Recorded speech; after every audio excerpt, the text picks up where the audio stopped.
d'Afrique, nouvelle édition, bienvenue à tous. La Cour pénale internationale a rejeté lundi la demande d'indemnisation et de dommages et intérêts de l'ancien vice-président congolais Jean-Pierre Bemba, acquitté en 2018 de crimes de guerre et crimes contre l'humanité.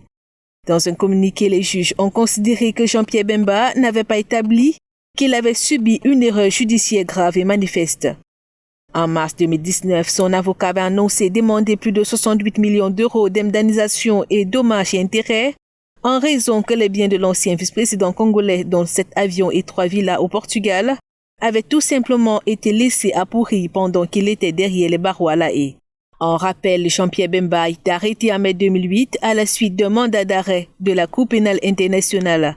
Après avoir passé près d'une décennie en détention, l'ancien chef rebelle a été acquitté par la Cour en juin 2018 des accusations de meurtre, viol et pillage commis en Centrafrique par sa milice entre octobre 2002 et mars 2003 pour lesquels il avait été condamné en première instance à 18 ans de prison.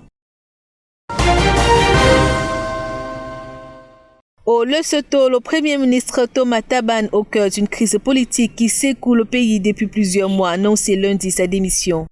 Le chef du gouvernement est contesté depuis que la justice le soupçonne d'être impliqué dans l'assassinat de son ex-épouse en 2017, quelques jours avant son investiture.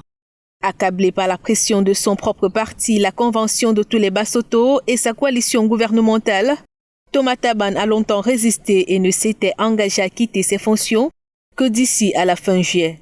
Mais ses soutiens lui ont officiellement retiré leur confiance la semaine dernière à l'Assemblée nationale et proposé la nomination d'un nouveau chef du gouvernement, l'actuel ministre des Finances, dont la nomination a été approuvée lundi par le Conseil d'État et devrait être validée par le Parlement à la reprise de ses travaux le vendredi 22 mai. Deuxième jour de déconfinement ce mardi de la capitale Brazzaville au Congo. Après 46 jours d'isolement total pour briser la chaîne de contamination du Covid-19, les autorités ont entamé lundi un déconfinement progressif selon 2 zones géographiques. La première, dite zone de circulation active du virus, Brazzaville et Pointe-Noire, où les déplacements des habitants d'une ville à une autre sont interdits. La deuxième, qualifiée de zone de circulation non active du virus regroupant les 10 autres départements du pays, est très peu infectée.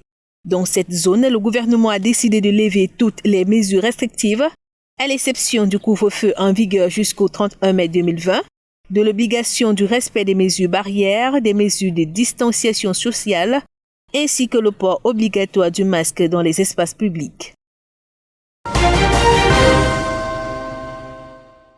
Au Soudan du Sud, le premier vice-président, l'ancien chef rebelle Riek Machar et son épouse, la ministre de la Défense Angelina Teny, ont été testés positifs au coronavirus. Selon le communiqué officiel rendu public lundi, le diagnostic a été révélé suite aux tests effectués la semaine dernière sur les membres de la Task Force de la riposte que dirige le premier vice-président. Plusieurs membres de son équipe ont également été infectés.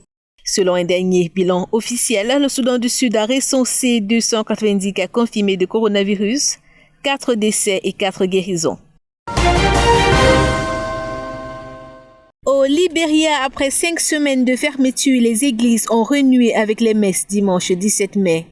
Le président George Weah avait annoncé l'ouverture des lieux de culte à partir du 15 mai, avec une limitation d'affluence, précisément 25% des effectifs habituels, et le respect strict des consignes de précaution. Dans le pays, pour tenter d'enrayer la propagation du virus, la circulation reste interdite entre toutes les régions. Le président Weah a annoncé le 9 mai une prolongation de 2 semaines du confinement de la capitale Monrovia et de 3 autres provinces.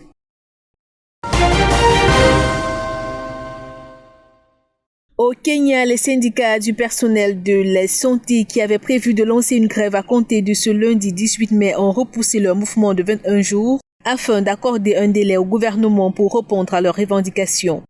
La décision est la résultante des pourparlers engagés le week-end entre les syndicats du personnel soignant et le ministère de la Santé. De sources concordantes, un cadre de dialogue a déjà été adopté entre les deux parties pour la suite des échanges pour essayer de trouver un terrain d'entente. Le personnel soignant revendique l'harmonisation des assurances ou des promotions, des primes de risque et les aides sociales, et plus de matériel de protection contre le coronavirus. Au Maroc, le Premier ministre a annoncé lundi le prolongement jusqu'au 10 juin de l'état d'urgence sanitaire et le confinement mis en place pour freiner la propagation du nouveau coronavirus. Il a rajouté qu'après cette date, le déconfinement sera progressif et prendra en compte les écarts de contamination entre régions. Selon le dernier bilan officiel, le Maroc compte 6 939 cas de contamination au Covid-19 et 199 décès. Voilà pour l'essentiel de l'actualité. À très bientôt.